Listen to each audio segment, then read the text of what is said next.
Assalamualaikum Assalamualaikum warahmatullahi wabarakatuh. Saya Ridho Rahmadi dalam hal ini berbicara dalam kapasitas saya sebagai dosen yang mengajar Artificial Intelligence atau AI. Saya ingin memberikan respon tanggapan saya terhadap ketidaksinkronan atau perbedaan hasil yang dimuat di Sirekap dengan yang tertera di scan C1. Yang pertama, hasil dari Sirekap itu adalah hasil ekstrak ya, menggunakan model AI ya, dari scan C1. Kemudian diekstrak angkanya, kemudian ditampilkan dalam aplikasi tersebut.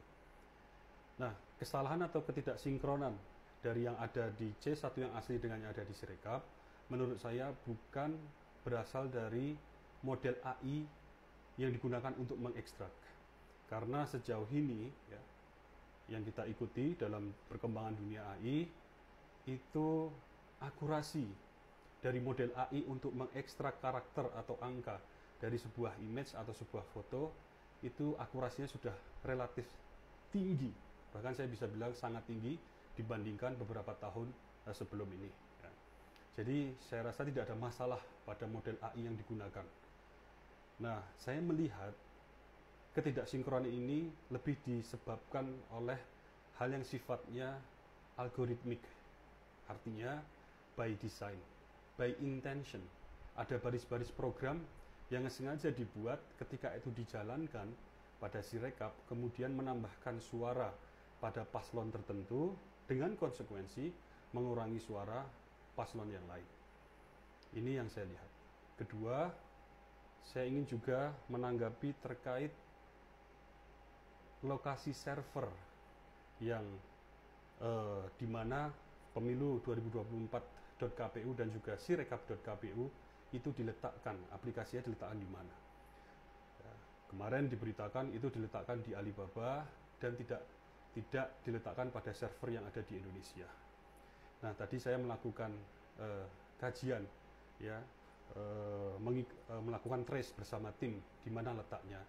Jadi sejauh yang kita dapatkan memang betul servernya itu adalah server Alibaba yang lokasinya memang most likely sangat besar kemungkinan tidak di Indonesia.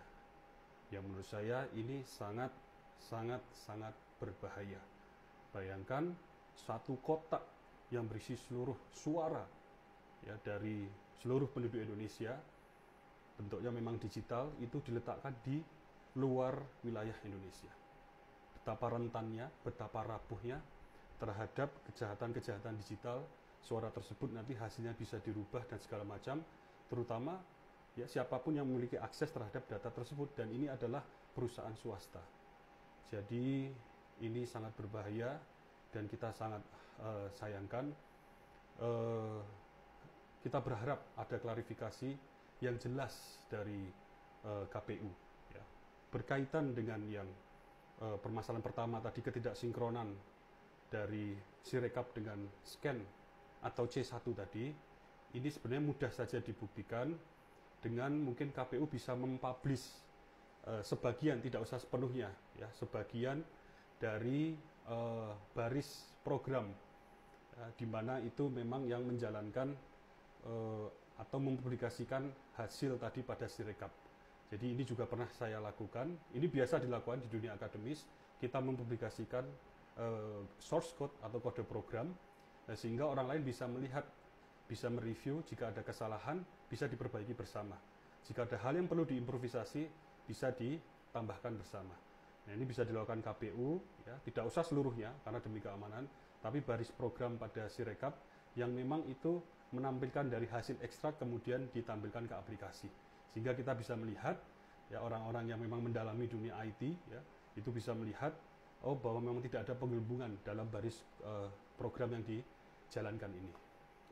Kedua, masalah server ini harus diklarifikasi ya, jika letaknya memang di luar harus ada langkah-langkah khusus ya, yang segera sehingga itu menjaga sepenuhnya kedaulatan data, keamanan data pemilu di Indonesia pada tahun 2024 ini. Sebagai contoh, ini di belakang saya adalah server-server yang saya dan kawan-kawan kelola ya. Ini untuk kebutuhan startup yang skalanya masih startup, ya skalanya masih startup. Ya, kita ada server untuk mengelola model AI, untuk deployment istilahnya, untuk development, bahkan untuk storage backup ya, sehingga data itu terlindungi. Ini kita yang skalanya masih startup, punya kesadaran bahwa data itu harus ada di Indonesia dan milik kita. Ya, ini ada di Yogyakarta ya. Nah, apalagi kalau itu skalanya adalah untuk pemilu 2024, pemilu di Indonesia, tentu datanya harusnya ada diletakkan di secara fisik, itu servernya ada di Indonesia dan tidak menggunakan perusahaan swasta manapun ya, harus dikelola sepenuhnya oleh pemerintah Indonesia. Dan kita punya Kominfo, punya mungkin lembaga-lembaga lain yang relevan yang bisa kita letakkan di Indonesia. Demikian, ini sedikit tanggapan, harapannya untuk menambah pencerahan tentunya, dan kita harapkan nanti ada titik terang yang bisa disampaikan terutama dari pihak penyelenggara. Terima kasih. Assalamualaikum warahmatullahi wabarakatuh.